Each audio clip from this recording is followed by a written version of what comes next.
ce webinaire autour du Web3 et de la blockchain. Je vais vous souhaiter tout d'abord une excellente année 2023 avec plein de succès dans vos projets personnels et professionnels. Je suis Alaé Loudi, directeur associé chez Azara Consulting, un cabinet sur Casablanca au Maroc, qui accompagne les entreprises dans leur transformation digitale en leur mettant à disposition des talents, des process et des technologies.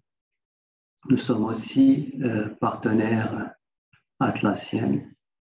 Nous commercialisons les produits Jira, Confluence et autres, et nous intervenons dans toute la chaîne de mise en place de ces solutions chez nos clients. Donc, l'objectif de ce webinaire est de démystifier les concepts autour de la blockchain et du Web3 à travers des use cases concrets pour vous permettre d'avoir une image très claire et nette sur l'utilisation de cette technologie. Pour cela, nous avons associé notre partenaire iExec, entreprise spécialisée dans la blockchain et le Web3. Donc, je suis avec Edouard Pogou, l'un des spécialistes iExec. Bonjour Edouard. Bonjour Alaé, merci pour cette invitation. Alors, je peux peut-être me présenter rapidement. Très bien, oui. Je suis Edouard Poggu, donc je suis chargé d'affaires au sein de la société iExec, plus précisément de la BU iExec Enterprise Services, qui a justement une vocation à répondre finalement aux enjeux par rapport aux sujets qui tournent autour de la blockchain et du calcul confidentiel sur le marché entreprise. iExec est une société spécialisée dans la blockchain, justement, et on est même l'un des pionniers en France. On accompagne les sociétés dans le développement de leurs projets blockchain et Web3, mais également en phase d'idéation du cas d'usage jusqu'au déploiement de la solution. L'objectif de ce webinaire aujourd'hui, comme l'avait évoqué tout à l'heure Alain, c'est que vous puissiez repartir avec une vision plus claire des apports de la blockchain et de Web3 et des exemples concrets qui ont été réalisés pour les entreprises. N'hésitez surtout pas à poser vos questions au fur et à mesure et dans le chat directement et on aura le temps pour vous répondre. Très bien. Merci Edouard pour cette introduction. Est-ce qu'on peut commencer tout d'abord par le commencement et revenir sur les origines de la blockchain? Tout à fait. Alors, pour remonter à l'origine de la blockchain en soi, on est obligé de citer le Bitcoin.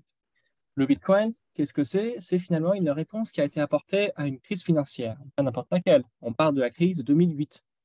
Un petit contexte sur cette crise-là, donc c'est plutôt une titrisation des crédits immobiliers qui a causé cette crise, dans le sens où la titrisation des crédits immo, les banques créent des sociétés intermédiaires pour pouvoir revendre ces créances aux consommateurs. Et quand le marché finalement a baissé, les ménages n'arrivaient plus à rembourser ces crédits-là. Et donc, ces sociétés intermédiaires ont fait faillite. Avec justement une vague de propagation, cette crise s'est transformée en une crise financière mondiale, et ce jusqu'en 2010. C'est de là finalement où on a vu cette naissance de la notion de Bitcoin et la notion de blockchain, qui finalement est sous-jacente, conceptualisée par un certain Satoshi Nakamoto, dont on ne connaît toujours pas l'identité réelle. Il faut savoir que voilà, le Bitcoin a été inventé pour un besoin très précis de pouvoir désintermédier le transfert de la valeur. Comment je vais permettre finalement aux utilisateurs de pouvoir transférer de la valeur de manière peer-to-peer, directement un échange entre individus au lieu de passer par une entité centralisant les échanges, par exemple une banque. Et le Bitcoin également, c'est la première monnaie, crypto-monnaie, ou plutôt on peut également considérer ça comme étant un actif numérique qui est décentralisé et distribué. Rapidement sur ce concept de rareté numérique et également sur le fonctionnement du Bitcoin en soi, on distingue finalement la notion de copier-coller et de couper-coller, la grosse différence justement. Qu'est-ce que le copier-coller?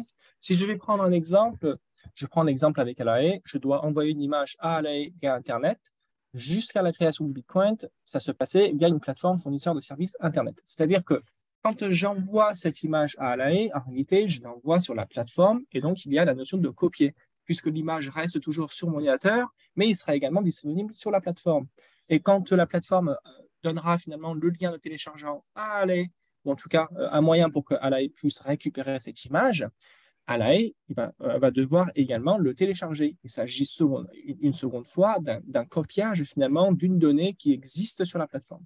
Donc là, on est sur du copier-coller. À la différence, le Bitcoin justement a créé ce concept de couper-coller dans le sens où le Bitcoin en soi a un supply total limité à 21 millions. Bon, ça je pense que c'est un sujet que tout le monde connaît. Et ça permet également d'éviter finalement la notion de création monétaire. Si j'utilise le Bitcoin avec Alae, je lui envoie un Bitcoin, le Bitcoin transite dans le portefeuille de mon destinataire chez Alae, il le reçoit et je ne... C'est justement là où on a la notion de rareté numérique. De manière plus générale, avec la notion de copier-coller et les systèmes de SI centralisés, on peut considérer que voilà, il y a de la création monétaire depuis que Internet existe, et même avant, via finalement l'échec de banque. Avec justement la notion de rareté numérique, via la notion de Bitcoin, on évite ce type de création monétaire. Qu'est-ce qui permet justement à ce Bitcoin de fonctionner? Eh bien, ce n'est rien de magique, c'est la technologie blockchain. On reviendra par la suite sur cette technologie en soi, mais là, je pense qu'on peut se focaliser sur la blockchain du Bitcoin en soi. Quelques spécificités techniques, c'est la technologie et le client de Bitcoin est utilisé, puisque justement, c'est via le Bitcoin que cette technologie a été inventée. On parle aujourd'hui de plus de 700 000 blocs déjà validés et environ 1000 à 2000 transactions par bloc. Si vous faites le calcul, on est à peu près sur plus de quelques milliards de transactions déjà validées, et ce, depuis 2009, sans coupure. D'où la confiance qui est traduite justement par le Bitcoin et sa technologie sous-jacente, le blockchain. Il est également important de spécifier que le Bitcoin est à l'origine de la technologie blockchain, mais reste en tout cas un des cas d'usage les plus simples de cette technologie. Aujourd'hui, la technologie blockchain a vu beaucoup d'innovations, a vu beaucoup de développement, et par la suite, on viendra également sur les différents types finalement d'utilisation de la technologie blockchain au-delà d'une simple crypto-monnaie qui permet de réaliser un échange direct entre individus. Il est également, je souhaite également préciser que beaucoup de gens posent la question à savoir, est-ce que la blockchain existe réellement? Est-ce que cette blockchain, je peux la voir physiquement quelque part? Eh bien, la réponse courte est oui, puisque si on prend l'exemple de la blockchain Bitcoin, elle fait aujourd'hui à peu près 450 gigas et ce fichier, il est téléchargeable. Quand on parle de ce fichier de 450 gigas, c'est finalement le fichier le registre distribué dans sa totalité. C'est-à-dire qu'on peut retrouver la première transaction qui a été validée jusqu'à la transaction qui a été validée il y a quelques secondes. Ce stock, cette copie, finalement, ce registre, il est stocké de manière décentralisée dans le monde. Et en fait, si on est opérateur de ce réseau, on doit garder une copie pour pouvoir justement inscrire de nouvelles transactions qui ont été validées par le réseau. Donc, la réponse courte, cette blockchain existe physiquement, on va pouvoir digitalement, on pourra la télécharger, on pourra consulter tous les échanges.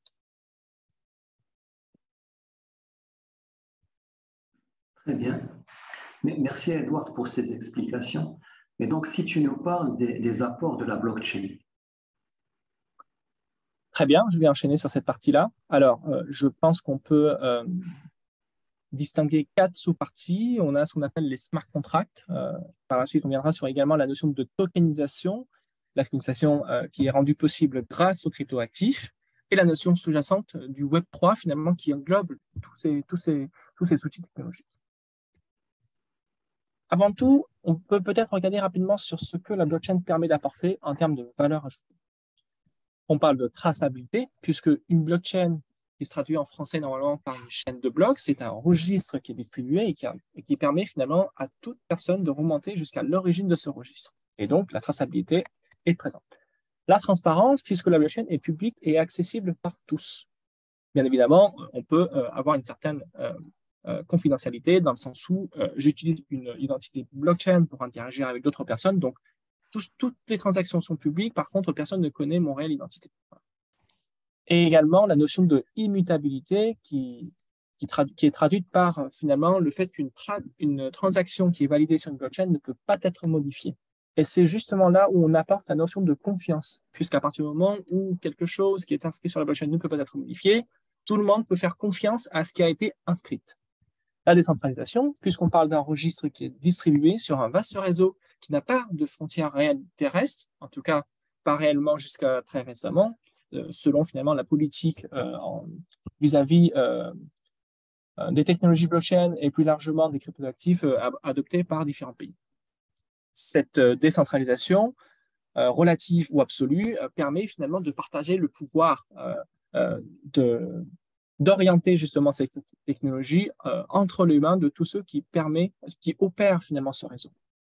Et en termes de programmabilité, on entend par là, selon le besoin, on va pouvoir personnaliser l'usage et le fonctionnement d'une blockchain pour répondre à des cas concrets, des cas d'usage spécifiques.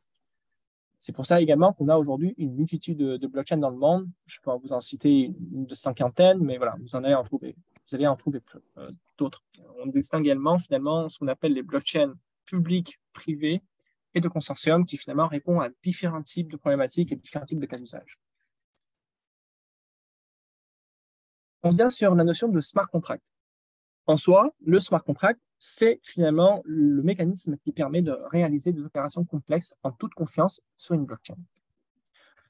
C'est une notion qui a été théorisée en 1900, dans les années 90, et qui a été implémentée finalement que 20 ans plus tard par Vitalik et son équipe quand il a créé justement la blockchain Ethereum, qui, avec sa vision, devrait englober beaucoup plus de cas d'usage puisque on essaye de se passer finalement de la création d'une simple crypto-monnaie sur finalement la possibilité de réaliser des transactions, des instructions beaucoup plus complexes sur une blockchain qui apporte de la confiance. Technologiquement parlant, on l'illustre de la manière suivante. Vous avez l'illustration sur la présentation à gauche. Vous pouvez la comprendre comme étant finalement un mécanisme logique qui fonctionne de manière autonome où en fait, selon l'information apportée, eh bien, si les conditions sont réunies, ce mécanisme répondra avec une instruction A. Si les conditions ne sont pas réunies, elle répondra avec les instructions B. Et ça prend fin, et c'est cette logique toute simple.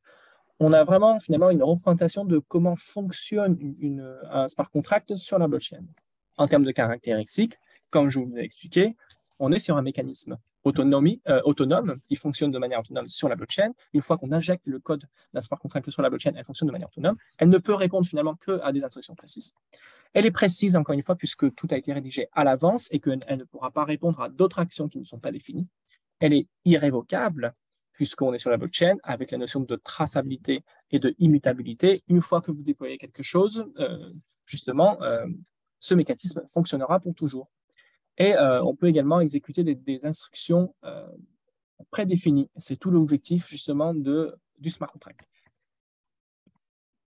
On peut vous citer quelques exemples finalement du fonctionnement d'un smart contract.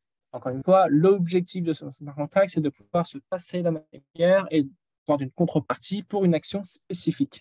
Si je vais prendre un exemple concret, on peut par exemple citer le cas où en fait, on a un prêt pour acheter un véhicule où on doit échanger de l'euro contre du dollar.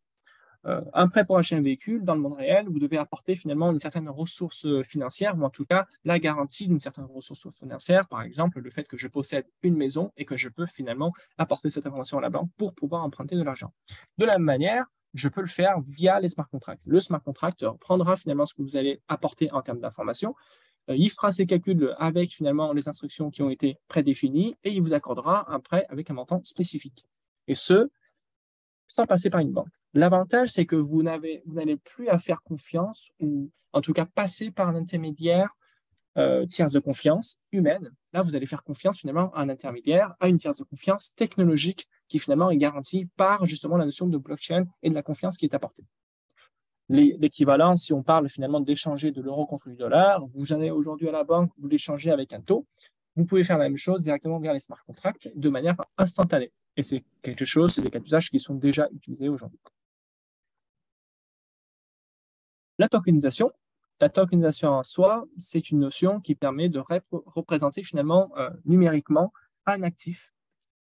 Cet actif, il peut être matériel ou immatériel. Et en fait, on va distinguer différents types de fonctions. Je vous ai cité ici quelques exemples de fonctions, notamment la génération token qui permet de représenter un actif, sa mise à jour, son transfert, sa destruction. Si on devait prendre un exemple concret, on peut citer par exemple la société Alfa Romeo qui a récemment tokenisé ses véhicules sous format de NFT. Et bien là, on va entendre par la génération de la notion de tokenisation, la fabrication du véhicule. Une fois que le véhicule est fabriqué, il est associé avec un token. Token, encore une fois, c'est le jeton qui représente cet actif sur la blockchain. Sa mise à jour, ça sera par exemple quand le véhicule subira une opération de maintenance ou un accident. Et dans ce cadre-là, on va pouvoir ajouter de l'information au-dessus de justement ce token, ce jeton qui représente ce véhicule. Son transfert quand il y aura un changement de propriétaire et sa destruction quand il s'agira de mettre le véhicule à la casse. La tokenisation permet finalement de créer différents types de nouveaux cas d'usage. On envisage par exemple la création d'un marché financier liquide attaché finalement à un actif qui peut être de nature illiquide, ou en tout cas relativement illiquide si on prend l'exemple des biens immobiliers. Ça peut être également une possibilité pour, par exemple, les fabricants de véhicules de lancer finalement une opération de rappel de flotte. Si à mener, je suis un fabricant de véhicules et que j'ai su que sur un véhicule fabriqué, il y a justement des pièces qui sont défaillantes qui font que ce véhicule est à risque, eh bien, par le biais de la tokenisation, je vais pouvoir retrouver tout le lot de véhicules fabriqués durant une période donnée sur une usine précise et je pourrais également retrouver finalement l'état de ces véhicules-là, où est-ce qu'ils sont, à quel propriétaire appartiennent ces véhicules-là, et donc de cette manière-là, informer ces propriétaires au plus vite pour partager cette notice de rappel. Justement, pour réaliser ce qu'on appelle la tokenisation, on utilise la notion de token ou de jeton. Token ou jeton qui, en soi, par nature, sont des cryptoactifs. Qu'est-ce que c'est que les cryptoactifs et quels sont les différents types de cryptoactifs existants? On va pouvoir distinguer notamment les cryptoactifs les plus connus, malheureusement parce qu'il y a énormément de spéculation sur ces cryptoactifs-là. On parle de crypto-monnaies, que ce soit l'exemple du Bitcoin ou de l'Ethereum, ou peut-être que vous avez entendu également parler de ce Dogecoin qui représente finalement par un petit Shiba Inu. Les crypto-monnaies en soi ont été inventées justement pour permettre dans un premier temps, comme je vous ai cité dans l'exemple du Bitcoin, de pouvoir échanger de la valeur directement de pierre en pierre. Et donc, ils ont pour objectif de pouvoir échanger de la valeur, voire de partager une récompense s'il s'agit, par exemple, de pouvoir récompenser les opérateurs qui permettent de maintenir une blockchain en bon état. À côté de ça, on a ce qu'on appelle les utilités tokens. Justement, à l'inverse des crypto-monnaies, les utilités tokens vous offrent la possibilité de bénéficier d'un service spécifique qui est offert par une entreprise émettrice de ce token. On peut prendre par exemple ici l'exemple du token RLC qui vous permet justement d'accéder à la place de marché à exec sur laquelle vous allez pouvoir échanger vos puissances de calcul, vos données, vos applications avec d'autres tiers. Et dans ce cadre-là, le RLC est le token que vous allez utiliser pour pouvoir payer vos transactions, pour pouvoir payer vos tâches. C'est de là où on entend finalement la notion de utility token. À côté de ça, on a ce qu'on appelle les security tokens qui finalement a une définition beaucoup plus proche de ce qu'on connaît déjà dans le monde réel des actions. C'est-à-dire que ce type de token est fortement régulé par les régulateurs et ce token-là vous donne droit finalement sur des dividendes spécifiques, vous garantit les droits de propriété, voire de vote. On a différents types de cas d'usage par rapport à ce type de token, mais effectivement, encore une fois, comme il est fortement lié à la régulation mise en vigueur, eh bien, dans chaque pays, on trouvera finalement différents types de cas d'usage. Et c'est quelque chose qui, en tout cas aujourd'hui, est assez difficilement démocratisable, vu qu'on n'a pas forcément une même définition au niveau de la régulation de chaque pays. Et on a en dernier lieu ce qu'on appelle les NFT, Non-Fungible Token. Je pense que vous en avez tous entendu parler de ce token-là, notamment via le biais des images en pixels qui se vendent à des millions. Effectivement, on parle effectivement de ces tokens-là. En français, ça se traduirait par des tokens qui ne sont pas fongibles, c'est-à-dire que c'est un token qui est unique et qui n'est pas réplicable. On peut justement, par ce biais, représenter un bien actif dans le monde physique, tout comme dans le digital. Puisqu'il n'est pas réplicable, il est unique et permet justement de représenter un bien qui est également unique dans le monde réel. Je vous ai cité ici quelques exemples finalement en termes d'utilisation de ces NFT, puisque c'est, en tout cas à l'heure actuelle, le type de token qui rencontre le plus de succès en termes d'étendue de cas d'usage. Par contre, on peut distinguer justement deux grosses, je dirais, écosystèmes ou types de cas d'usage. D'un côté, on a les NFT dans l'écosystème blockchain, que ce soit sur l'Ethereum ou sur d'autres blockchains layer 1 existants. Vous avez par exemple ici en exemple ce qu'on appelle Bored Ape, la collection Bored Ape, qui finalement a popularisé la notion de NFT depuis mai 2021. On est sur une collection limitée à 10 000 exemplaires. Il y a différentes collections finalement qui appartiennent à ce groupe, mais l'idée c'est de vous expliquer que cette collection-là a permis finalement aux différentes personnes de valoriser ce token. Un NFT, comme il est unique, plus finalement le marché est important, plus sa valeur augmentera. Donc, il y a la notion de valorisation et également de spéculation. Mais le projet en soi a pour objectif de créer un metaverse. Et donc, en possédant une collection de ce NFT, je vais pouvoir accéder à ce metaverse. Et c'est justement là où l'utilité de ce NFT est traduite. À côté de ça, on a également des NFT qui sont beaucoup plus orientés vers de l'art génératif. Je vous ai cité l'exemple de Artblock Les Chromis, qui finalement représente de l'art génératif qui est généré de manière automatique via la blockchain, justement. Et là, on est plus effectivement sur de l'artistique. Vous avez également l'exemple du Proof Pass.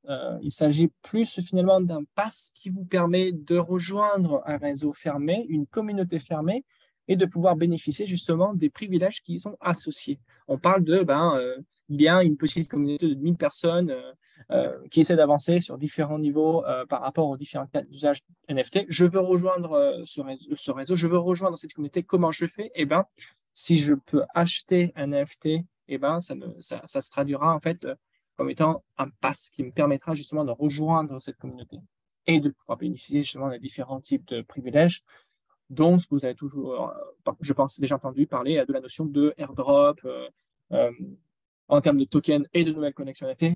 Ce n'est pas forcément le sujet d'aujourd'hui, mais voilà, on a effectivement différents types de cas d'usage qui sont aujourd'hui plus focus écosystème blockchain. À côté de ça, on a de manière beaucoup plus générale l'utilisation de NFT dans le monde de l'entreprise. Alors, effectivement, on n'est pas sur le même degré de maturité, on n'est pas non plus sur les mêmes types d'usages, mais effectivement, on voit également l'intérêt finalement qui est suscité par les industries traditionnelles par rapport à ce type de token. Je vous ai cité tout à l'heure l'exemple finalement des NFT qui ont été créés par la société Alfa Romeo pour pouvoir tokeniser ces véhicules. L'équivalent se fait également avec les biens immobiliers. Là, effectivement, il s'agit avant tout de pouvoir créer un marché financier en se basant sur un bien qui est relativement peu liquide. Et puis, également, de permettre à toute personne de pouvoir investir un petit peu à la mode de fonctionnement d'une SCPI, je crois, Société Civile d'Investissement Immobilier, je n'ai plus forcément la notion, mais voilà, l'équivalent de dire que je peux également investir 10 € dans un projet immobilier où, en fait, le côté spéculatif me permettra peut-être d'ici quelques années de récupérer 15 € au lieu d'investir 10 000 € ou voire 100 000 €. Plus industriellement parlant, on fait également de la tokenisation de pièces détachées via la notion d'NFT, dans le sens où je fabrique des pièces détachées pour différents fabricants. Ces pièces détachées sont fabriquées par des machines et par l'eau. Eh bien, en fait, à partir du moment où je vais pouvoir tokeniser donc les représenter via un NFT sur la blockchain, je pourrais associer une identité unique à chaque pièce fabriquée. De cette manière-là, ça me permet, dans un premier temps, d'apporter de la transparence sur la supply chain, sur la chaîne logistique, c'est-à-dire qu'en amont, avec mes fournisseurs, ils vont savoir précisément, justement, tout ce que j'ai utilisé pour fabriquer cette pièce. Et en aval, mes clients pourront retrouver l'origine de la fabrication de cette pièce, les paramètres, le moment où ça a été fabriqué, par tel type de machine ça a été fabriqué, et finalement, jusqu'où finalement cette pièce va transiter pour être assemblée avec d'autres pièces pour fabriquer une machine. De la même manière, s'il y a une problématique sur des pièces défectueuses, je pourrais retrouver instantanément, via justement ce registre distribué qui est représenté par la blockchain, toutes les pièces qui ont été fabriquées au même moment par la même machine ou par une machine défectueuse peut-être, et ce qui me permettrait en fait de prévenir au plus tôt mon client qui, lui, peut-être fabrique des véhicules par la suite, qui pourra par la suite également faire un rappel. Tout dépend du type d'usage qui existe, mais effectivement, il y en a une multitude de cas d'usage existants. Et en dernier lieu, on a plus cette notion de coffre-fort, alors qui est plus représenté ici par un cadenas et sa clé. Mais le coffre-fort, c'est quoi? C'est le fait qu'aujourd'hui, on est capable justement de mettre des secrets. J'entends par secret une clé, une série de chiffres, mon compte bancaire, mes mots de passe, un document que j'ai attesté ou autre, qui peuvent être finalement associés à un NFT où seul le déteneur de ce NFT peut y accéder. Pourquoi c'est intéressant? Eh bien, dans l'absolu, si je devais citer un exemple, pas forcément trop joyeux, mais demain, si je suis atteint d'un cancer ou je ne sais quoi, eh bien, je rédige mon testament. Mon testament, je ne souhaite pas que qui que ce soit puisse l'accéder avant mon décès. Et donc, je vais pouvoir définir les conditions selon lesquelles ce NFT sera accessible par d'autres personnes. C'est-à-dire que moi, je pourrais au préalable, via la blockchain, définir que le jour où je serai plus de ce monde, c'est par exemple que pour 10 jours de suite, je ne me suis pas connecté sur un compte et derrière, ça déclenche une action automatique, à savoir ce NFT sera transféré à Alae et Alae aura accès finalement à mon document de testament et c'est ça qui va faire preuve finalement de la confiance. Dans ce cas-là, Alae en fait pourra me représenter par rapport à justement tout ce que je possède et comment je souhaiterais les distribuer par rapport à ma famille. Ce type de cas d'usage existe et c'est d'ores et déjà quelque chose qui est mis en avant par certaines sociétés, aussi bien en France qu'en Europe. Très bien. Merci, Edouard, pour ces exemples. C'est très clair. Et pour la confiance aussi, tu peux me transférer ton testament. Il n'y a pas de... Alors, ce n'est pas encore le cas et je ne suis pas sûr que, voilà, je ne sais pas si c'est ton testament qui arrivera en premier ou le mien, mais... Eh bien, mais je suis preneur. Hein. Donc, on arrive maintenant au Web 3. C'est un terme qui est de plus en plus utilisé depuis quelques temps. Est-ce que tu peux nous dire qu'est-ce qui se cache derrière ce terme? Tout à fait. Alors, je ne suis pas sûr de pouvoir vous donner une définition exacte de ce qu'est le Web 3, puisqu'aujourd'hui, je pense que je ne suis pas certain qu'il y ait une définition partagée justement par les différentes industries. Par contre, effectivement, voilà, je pense que de manière globale, je vais pouvoir vous expliquer en quoi il est différent justement des autres générations de web si on le compare justement avec le Web 1 et le Web 2. Il faut peut-être remonter justement à l'origine du Web 1. Qu'est-ce que le Web 1? Eh ben, c'est finalement tout ce que tout le monde a connu, les générations un petit peu, je pense, plus matures ont connu dans les années 90-95. On est plus sur de l'Internet qui est statique, avec finalement ce qu'on appelle du read-only, du lecture seulement, dans le sens où on est sur un réseau peer-to-peer où chacun va pouvoir monter son propre serveur, où je vais pouvoir créer mon page web sur mon serveur et je vais permettre à d'autres personnes d'y accéder.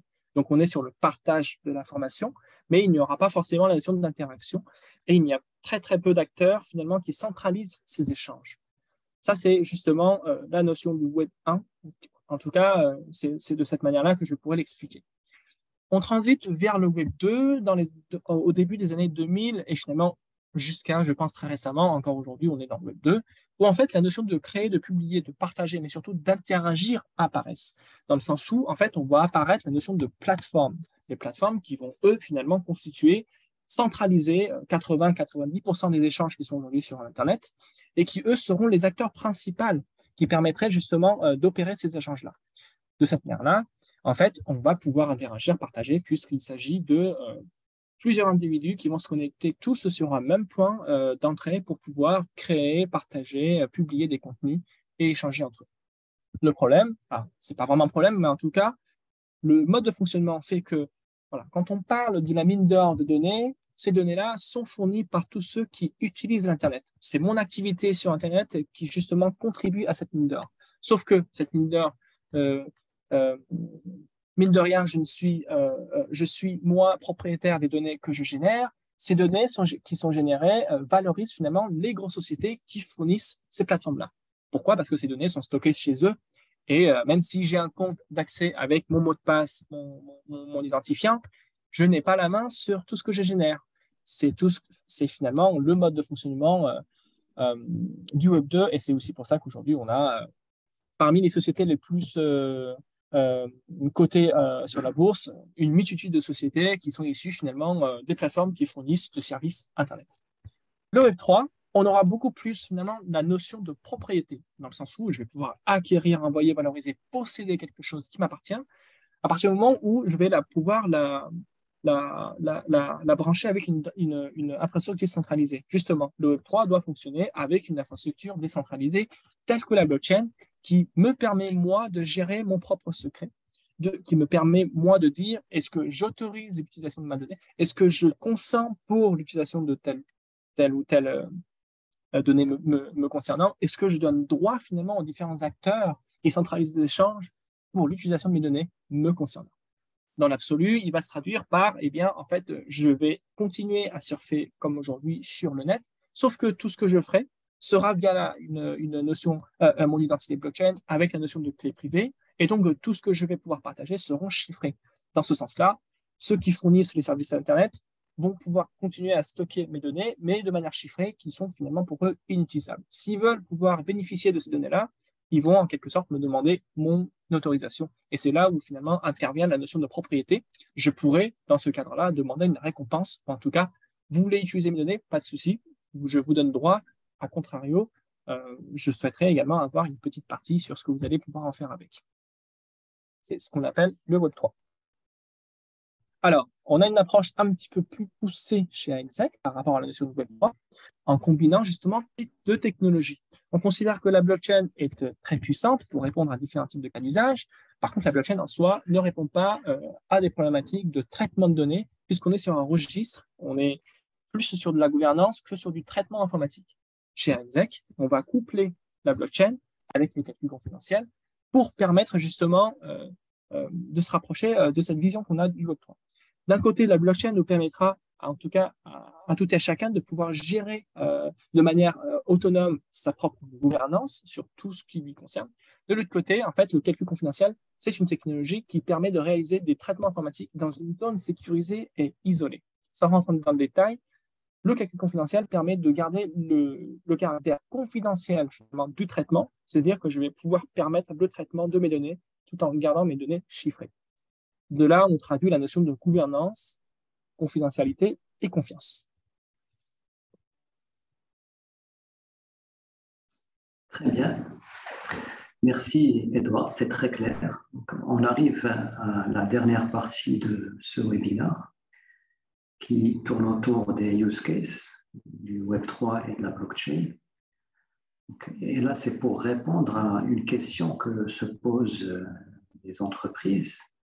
Concrètement, comment je peux utiliser la blockchain ou le Web3 dans mon activité? Tout à fait. Alors, je pense que sur cette partie-là, je viendrai sur des cas concrets chez Exec que nous, on a réalisé avec nos partenaires et nos clients. Donc, je citerai 4 exemples. Un sur le KYC Know Your Customer, ou plutôt vérification d'identité à distance. Le deuxième sur l'industrie 4.0 de manière globale. Le troisième, c'est avec une société de mobilité qu'on a travaillé justement sur le domaine de la mobilité. Et le quatrième, sur toutes les notions de partage, échange de données.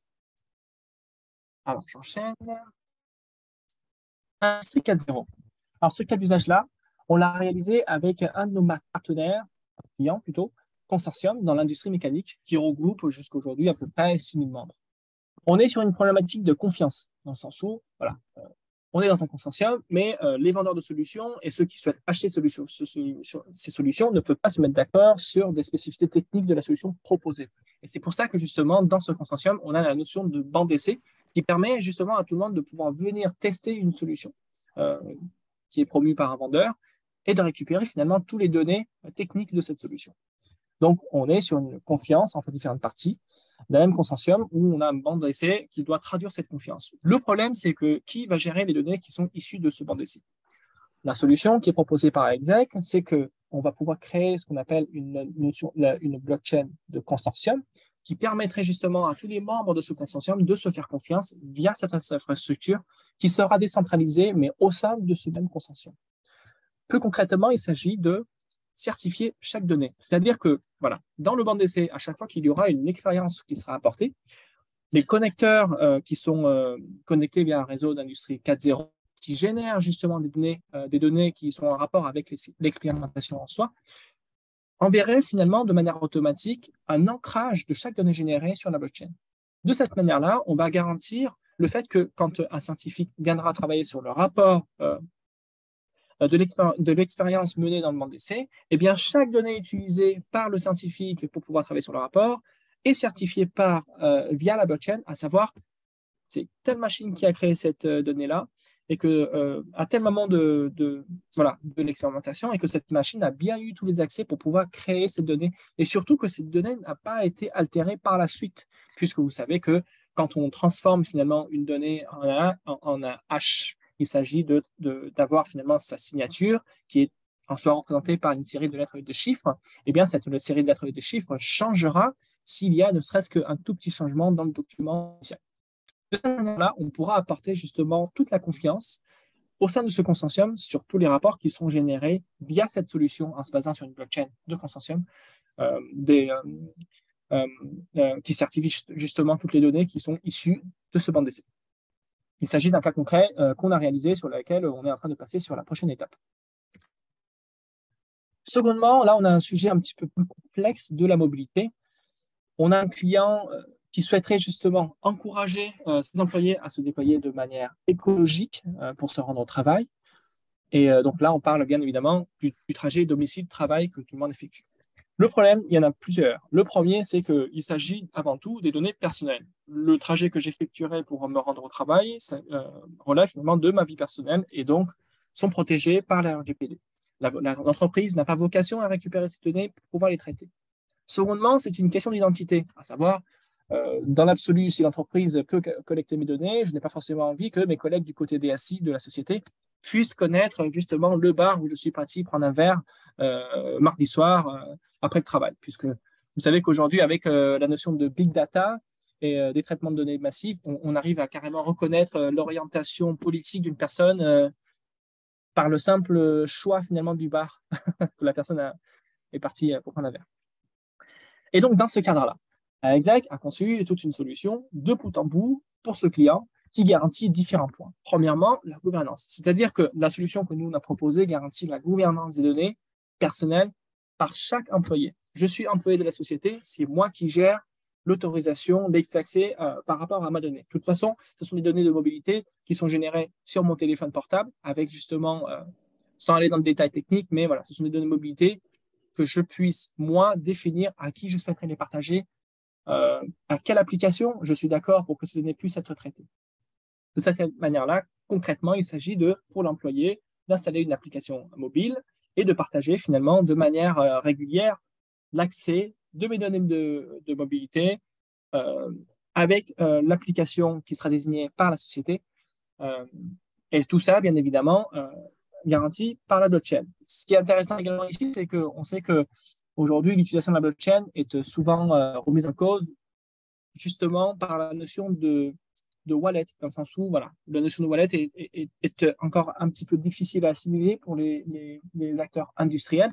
Ici, on parle finalement d'un wallet qui, lui, est intégré en back-end sur l'application. La personne a juste à gérer finalement son accès comme un mot de passe plus un identifiant qu'il aura défini et la notion de wallet se fait de manière back-end directement dans l'application avec une autorisation et une signature à chaque fois que la personne doit donner son accord sur l'accès à ces données et sur le traitement de ces données avec une application. La seconde notion qui est également apportée via la solution d'Exec, c'est que c'est la notion de confidentialité lors du traitement, justement, qui est permise grâce à notre technologie de calcul confidentiel. Il s'agit justement de traiter des données via une application dans une zone sécurisée où personne n'aura la main dessus, y compris celui qui fait fonctionner la machine. Et après le traitement justement de ces données avec une application désignée par l'entreprise, chacun récupère finalement sa part. Je suis l'employé de la société, je récupère mes données de mobilité, et donc mes données de mobilité ne vont pas transiter vers l'entreprise. Et également, l'entreprise récupère finalement le code source de son application. Et après ça, l'entreprise va également pouvoir récupérer le résultat du traitement. Le résultat du traitement, c'est en fait, ce n'est pas le détail de ce que vous avez fait en termes de déplacement, mais simplement, est-ce que oui ou non, la personne s'est déplacée de manière écologique et quel type de déplacement la personne a réalisé, à savoir à pied, en vélo, en véhicule ou en transport en commun. C'est tout simple. Et également, la notion de on apporte également la notion de conformité avec cette solution, puisqu'il s'agit de traiter de la donnée dans une zone isolée où personne ne peut y accéder. Dans ce sens-là, la RGPD oblige que voilà, la société ne peut pas toucher à la donnée personnelle. Dans ce cadre-là, en fait, ni la personne ni la société auraient touché finalement à la donnée personnelle qui est fournie par la personne ou à l'application qui est fournie par la société, puisque le traitement se fait de manière isolée dans une zone sécurisée et chiffrée. Le résultat, c'est que la société aura la certitude que voilà, un tel nombre d'employés s'est bien déplacé de manière écologique pour se rendre à l'entreprise, mais l'entreprise ne pourra pas connaître l'identité de ces personnes-là puisque les données sont partagées via la blockchain, via une identité blockchain qui, lui, est en aucun cas reliée avec une identité réelle de la personne. Elle peut également permettre finalement à l'entreprise de récompenser les bonnes personnes, chose qui est permise grâce à la blockchain, qui permet justement le transfert de valeur direct entre différentes entités blockchain. Et l'entreprise pourra également afficher face à l'autorité que de mon côté, j'ai 20, 30, 40% de personnes qui se sont déplacées de manière écologique avec toutes les preuves, puisque ces preuves-là sont stockées sur la blockchain. Encore une fois, la blockchain en soi, c'est un registre où on va pouvoir stocker finalement tout ce qui se passe en termes de transactions et en termes de résultats. C'est de cette manière-là qu'on a répondu aux enjeux de cette société pour pouvoir encourager ses employés à se rendre de manière écologique à l'entreprise. Cas d'usage de vérification d'identité à distance, on est sur le même mécanisme où en fait une personne apporte une donnée personnelle qui est protégée, chiffrée, lui qui partage justement son usage, j'autorise l'entreprise à utiliser cette donnée et j'autorise l'entreprise à utiliser cette donnée avec une application spécifique dans une zone isolée pour être traitée. De cette manière-là, ma donnée transite dans la zone sécurisée, l'entreprise fait transiter son application dans une zone sécurisée, le traitement a eu lieu, je récupère mes données, l'entreprise récupère son application, le résultat du calcul sera accessible par celui qui a demandé le traitement. Dans ce cadre-là, il s'agit de l'entreprise. Il récupère le résultat de traitement et il vérifie si c'est bien la personne, si le résultat correspond aux attentes. Là, dans le cas de la vérification d'identité à distance, on parle d'un prestataire finalement de KYC qui souhaite justement être plus conforme par rapport aux différentes réglementations qui ont été mises en vigueur de plus en plus rigides.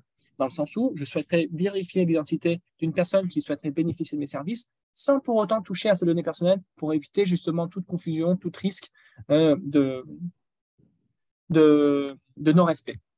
Et on utilise le même mécanisme, la personne fournit sa donnée, à savoir, si c'est mon cas, je me présente comme étant Édouard, je dis que je suis bien Édouard, et je dois en fait fournir une donnée qui me permet de me prouver que je suis bien la personne que je prétends être. Dans ce cadre-là, je fournis par exemple la photocopie de mon passeport. La donnée qui concerne finalement mon identité, cette photocopie de mon passeport, transitera dans une zone sécurisée pour être traitée avec l'application qu'aura fournie le prestataire qui permet justement de vérifier via une base de données les données qui sont listées. À partir de là, la société n'aura pas touché à ma donnée, mais la société aura accès à un résultat de calcul, à savoir est-ce que je suis bien ou pas la personne que je prétends être. C'est cette solution qui a été mise en avant, justement, pour répondre aux enjeux de cette société. Tout à fait, c'est de la souveraineté numérique individuelle. Et les derniers cas, là, on est sur quelque chose de bien plus large. On travaille notamment avec notre partenaire KnowledgeX, qui est un partenaire allemand, qui justement est une société pionnière dans tout ce qui est solutions apportées pour les data scientists. Eux, ils ont pour objectif finalement de monter une place de marché qui permet toute société de pouvoir bénéficier justement des services de data scientist sous forme de bounty. Alors par bounty, j'entends la notion de mission avec une prime. Et donc là, on est précisément sur un cas particulier. Si je prends l'exemple, Alae sera la société qui souhaiterait justement bénéficier de ces services-là et je suis data scientist. Comment ça se passe? Alae est une société qui est une PME ou peut-être une société de taille intermédiaire qui finalement possède des données qui sont propriétaires, qui souhaiteraient en tirer une valeur ajoutée, mais qui ne possède pas forcément le fonds nécessaire pour embaucher un data scientist en plein temps. Dans ce cadre-là, en fait, il va pouvoir postuler son besoin via la solution de KnowledgeX pour pouvoir justement attirer les data scientists freelancers de venir travailler sur ces données. On est justement dans le cadre dans lequel on va essayer de mettre en relation les data scientists et ces sociétés-là. Moi, je suis data scientist, j'ai vu ce qui a été publié par l'AE, je suis intéressé et je contacte l'AE à savoir comment je pourrais travailler avec eux. À partir de là, en fait, la solution KnowledgeX se base sur la stack DAExec, toute la solution DAExec en combinant la blockchain et le calcul confidentiel. C'est-à-dire qu'avec Alae va pouvoir mettre de la donnée à disposition sur la plateforme tout en gardant finalement ces données chiffrées. Et à partir de là, c'est Alae qui définit les règles de gouvernance pour pouvoir les partager avec moi ou pas pour un usage spécifique. Dans le cadre de l'utilisation de KnowledgeX, on est sur une première étape de handshake, donc de handshake, où en fait, Alae me partagera une donnée, un échantillonnage de données qui n'est pas représentatif finalement de ce que possède Alae côté société. Cet échantillonnage me permettra à moi de définir justement quels sont les paramètres, quels sont les critères que je dois définir pour créer finalement l'algorithme qui permettrait de tirer une valeur ajoutée de ces données-là. Je vais pouvoir faire tourner l'algorithme que j'aurai développé avec les données d'échantillonnage d'Alae pour pouvoir obtenir un résultat de calcul. Ce résultat de calcul, je le partagerai avec l'AE pour que des deux parties, on puisse se dire oui ou non, ces résultats correspondent aux attentes. Si ces résultats correspondent aux attentes de côté, alors par la suite, on va basculer sur le traitement industriel. C'est-à-dire que l'AE donnera droit à mon modèle que j'aurai développé d'intelligence, que j'aurai partagé sur la plateforme de KnowledgeX, pour que ces données propriétaires puissent être traitées avec mon modèle et tous dans une zone sécurisée et isolée où personne ne peut y accéder. À partir de là, on bascule sur un traitement industriel où personne ne peut y accéder. Alae aura le résultat du calcul et moi, je serai payé par rapport au développement que j'ai effectué sur ce modèle. Et mon modèle restera également propriétaire puisque mon modèle ne sera jamais partagé avec Alae en direct. Il sera uniquement partagé pour son usage. On parle bien de partager l'usage donné ou d'un modèle ou d'une application sans pour autant partager la propriété. Et plus largement, en fait, ce qui se cache derrière ce type de cas d'usage, c'est la notion de gouvernance, la notion de data sharing, donc de partage de données, la notion d'échange de données, mais également de la monétisation de données entre partenaires, entre entreprises. Je peux peut-être vous citer l'exemple de KnowledgeX, de GaiaX, qui en soi représente une initiative européenne finalement qui date de 2017, qui a pour objectif de créer justement un souverain européen, mais qui finalement s'est transformé en la création de différents data space.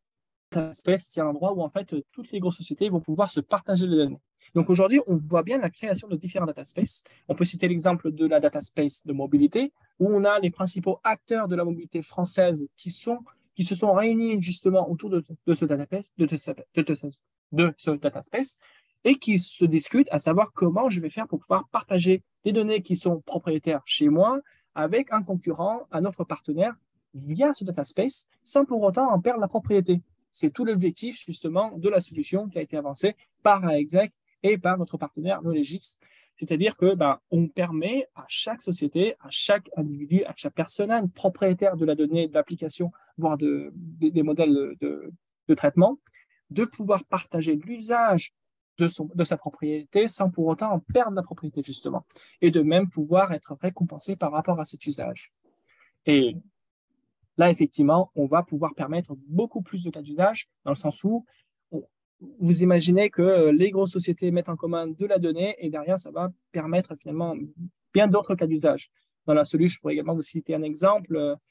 Aujourd'hui, vous utilisez différentes applications pour pouvoir appeler l'équivalent d'un taxi, pour pouvoir réserver votre train et un avion.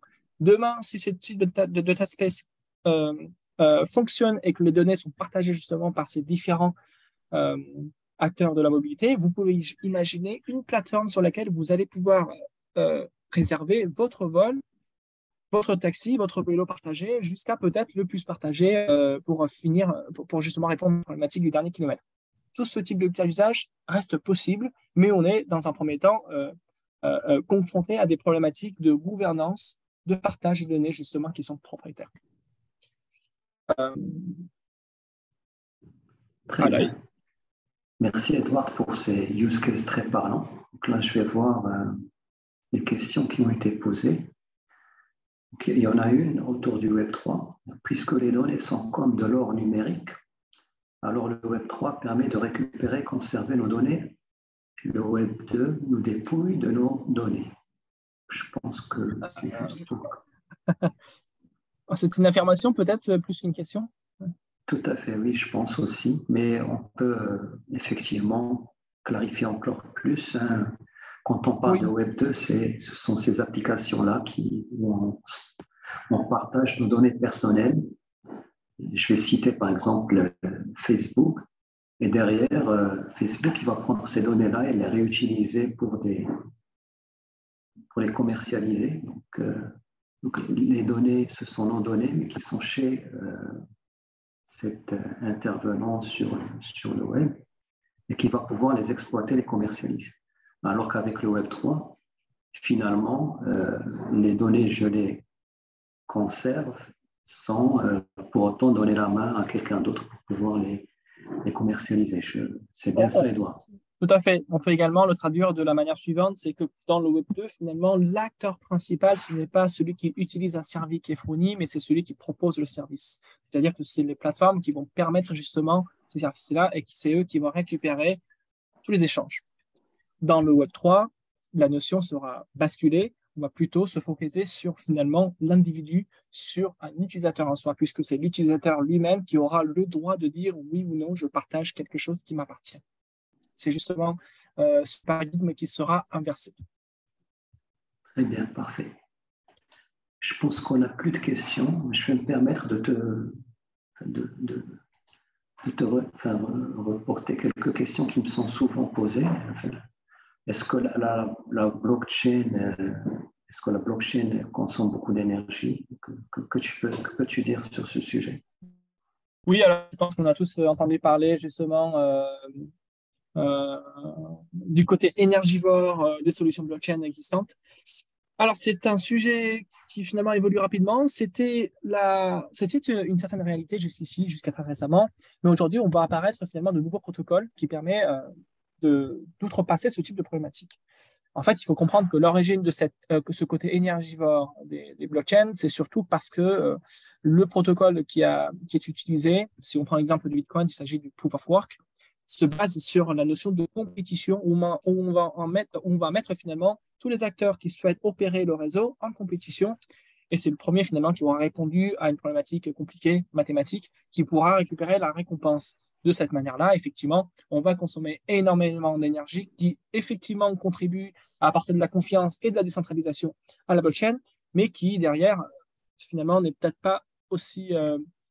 son usage n'est peut-être pas rendu au maximum dans le sens où on peut apporter le même niveau de confiance sans pour autant utiliser autant d'énergie.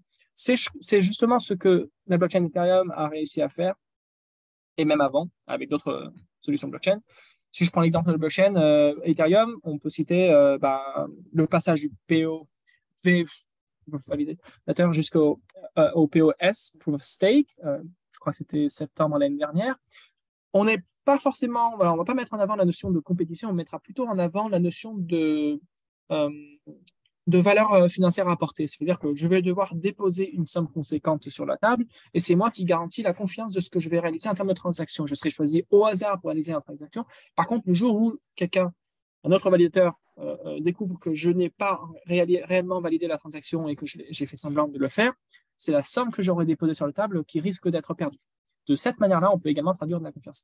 On a également d'autres solutions alternatives qui permettent de répondre à cette problématique du côté énergivore de la blockchain. Si on prend l'exemple de la plateforme blockchain que AEXEC a mis en avant, on est sur une sidechain d'Ethereum où on utilise un protocole qu'on appelle le POA, Proof of Authority, c'est-à-dire que c'est nous qui allons attribuer avec nos partenaires qui justement opèrent cette blockchain le droit d'accès et le droit de valider les transactions à d'autres nœuds. Donc, on n'a pas cette notion de compétition.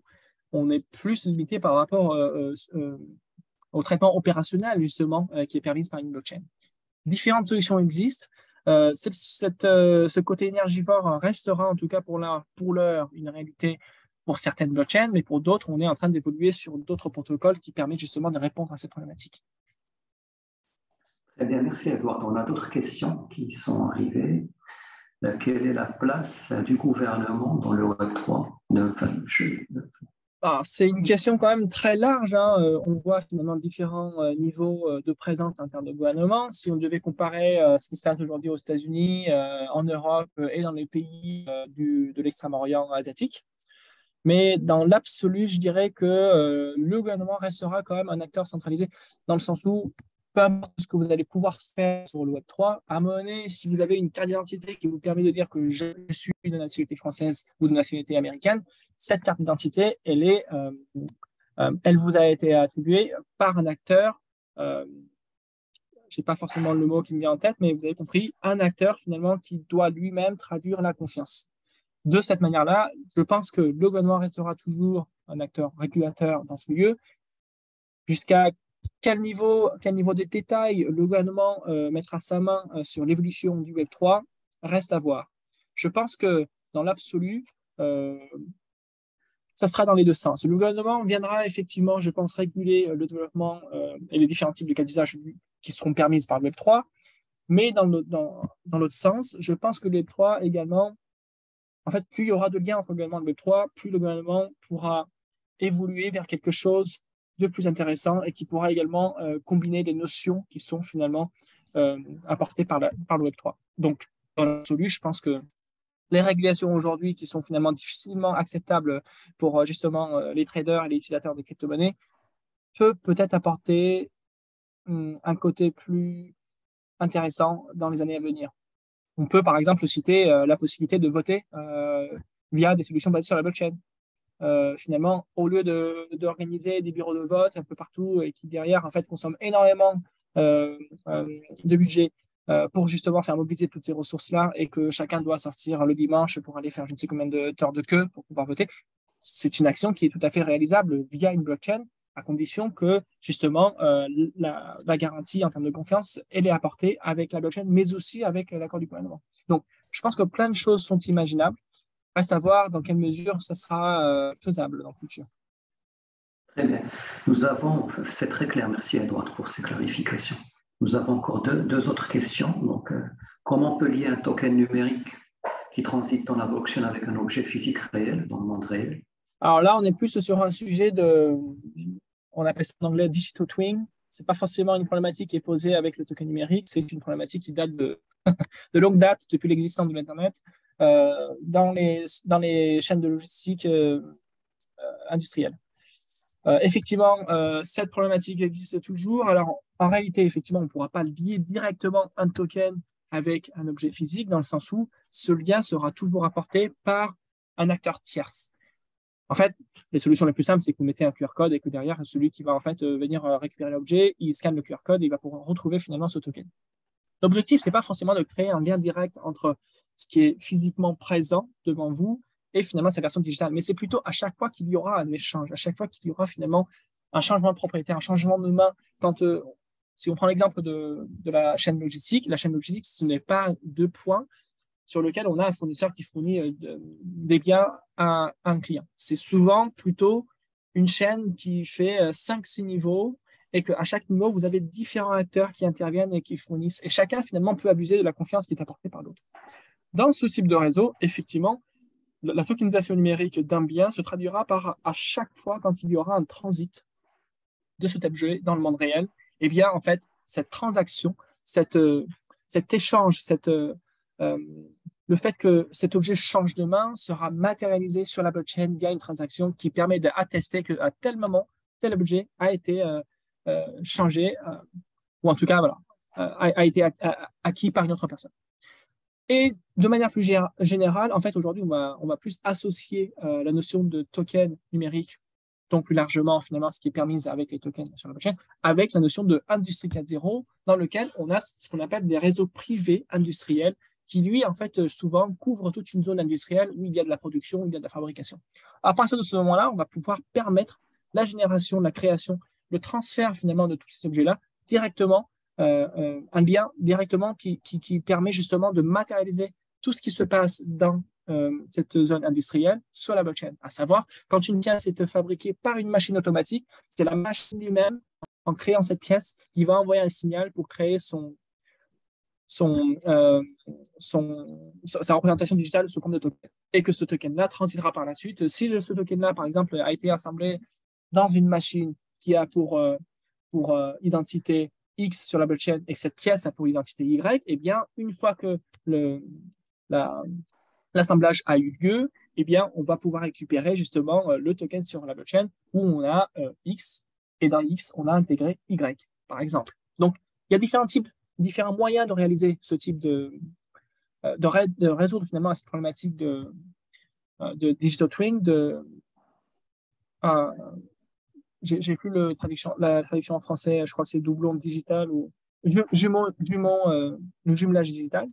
Eh bien, ça va surtout dépendre de l'industrialisation finalement des sites de fabrication et d'une supply chain de manière générale. Bien. Merci Edouard. Donc, dernière question avant de conclure. Comment tirer profit de la donnée d'un secteur très réglementé tel que les assurances sans pour autant perdre la possession de cette donnée? Alors, j'essaie de comprendre la question. Tirer profit de la donnée d'un secteur très réglementé tel que les assurances. Je pense que ça s'assimile à l'exemple que tu as donné tout à l'heure du KYC.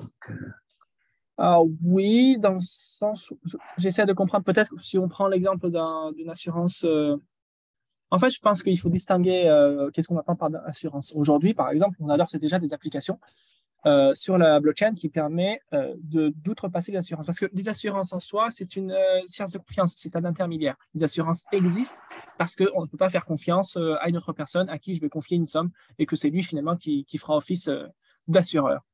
Les assurances, par définition, peut être remplacées via les solutions de type blockchain où on a une tierce de confiance technologique justement qui vient garantir cette confiance.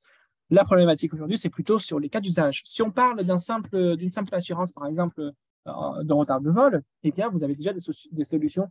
Je n'ai plus le nom de la société qui a mis ça en place, mais ça tourne depuis 2018, qui permet à tout et chacun de pouvoir mettre de l'argent dans un pool commun et on se met tous d'accord, on est des personnes. On se met tous d'accord, voilà, chacun met 10 € parce qu'on va tous prendre un vol demain. S'il y en a un qui rate son avion, eh bien, il va récupérer 100 €. Par exemple, ça, c'est finalement ce qui est aujourd'hui permis via la blockchain. Et comment ça se fait? Il n'y a pas vraiment de notion de données personnelles ou de données à valoriser, puisqu'il s'agit de récupérer le vol en temps réel directement de l'aéroport via des API en fait, qui seront accessibles justement via le site de l'aéroport. À partir du moment où le vol décolle, imaginons qu'on définisse la règle de gouvernance, à savoir, voilà, je dis, si au-delà de 30 minutes, mon vol n'a pas décollé, tout le monde se met d'accord pour que cette personne puisse être récompensée avec tout ce qu'on possède dans le pool, c'est-à-dire les 100 €. Cette information sera apportée par l'aéroport directement. Et cette information sera traitée de manière automatique sur un smart contract, via un smart contract. Pardon. Et c'est le smart contract derrière qui va déclencher une instruction prédéfinie, à savoir ce que je venais d'expliquer. Donc, dans ce cadre-là, mon vol a eu un retard, il a décollé à 30 minutes 001 secondes, eh bien, je serai récompensé de manière automatique sur la blockchain. Là, c'est un exemple concret de finalement comment la technologie blockchain, avec justement tous les outils qui sont associés, peut remplacer les acteurs tels que les assureurs de vols retardés. Par contre, si on est sur des assurances qui assurent finalement des accidents de véhicules, par exemple, eh bien là, c'est beaucoup plus complexe parce qu'il y a finalement le côté humain qui n'est pas négligeable, à savoir, en fait, il faudra définir qui en est responsable finalement de cet accident, quel est le dégât qu'il faudra indemniser, et est-ce que, en fait, voilà, l'assurance lui-même est obligé de rembourser en fait le propriétaire selon finalement les conditions de vente qui ont été signées. Et donc, dans ce cadre-là, aujourd'hui, il est encore difficile de passer par un acteur tiers de confiance tel que le blockchain, puisqu'on est quand même sur des opérations bien plus complexes où il y a une nécessité d'avoir un acteur humain pour apporter son expertise et son point de vue au final, qui n'est pas celui d'une machine qui aujourd'hui n'est pas forcément compétente pour répondre à ce type de besoin. Je ne sais pas si j'ai répondu à cette question au final, mais voilà, c'était un petit peu ce à quoi je pensais. Très bien. Merci Edouard. C'était la dernière question. C'était la dernière question. En tout cas, n'hésitez pas à prendre contact avec nous pour tous vos besoins autour de la blockchain. Donc, on peut vous accompagner dans toutes les phases du projet, que ce soit de l'ideation, en vous aidant à concevoir la solution cible, ou bien en mettant en place un proof of concept, une maquette, ou bien jusqu'au développement de la solution complète. Merci à tous pour votre attention. On espère que cette présentation vous aura été utile. Et on va vous partager la présentation et le replay du webinaire par mail. À très bientôt. Au revoir. Merci, au revoir. Au revoir.